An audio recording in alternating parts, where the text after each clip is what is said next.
कराडुंगी के जो अभी विधायक हैं वो भी रामलीला में जनक जी का किरदार निभाते हैं, बखूबी निभाते हैं और अच्छे कलाकार हैं। आपकी इस पॉडकास्ट में खुला चैलेंज कर रहा हूँ, बीजेपी वाले मुझे काट नहीं सकते हैं। साउथ के लोग हमारे पांव छूते हैं, वो कहते हैं कि आप देवता हमारे प्रदेश से हो। आप देख रहे हैं अयोध्या में चंदे का पैसा खा गए। आप एक तक तो बात करते हो कि साहब हम हिंदुवादी हैं, जहाँ अत्याचार है, दुराचार है, बलात्कार है, पेपर लीक का मामला है, जहाँ रोजगार नहीं है, ये राम राज्य है।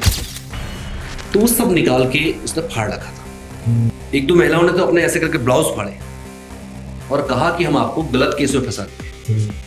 तो वहां पर उस घटना को एक मर्डर वाला भी एंगल दिया गया। कराडुंगी में बात हो रही है व्यक्तिगत विकास के विकास की। नीरज तिवारी जनता के विकास की बात कर रहा है। अरे मेरा तो व्यक्तिगत ये मानना है कि बांध कफन भी डरता है, बांध कफन भी डरता है और दिख खुला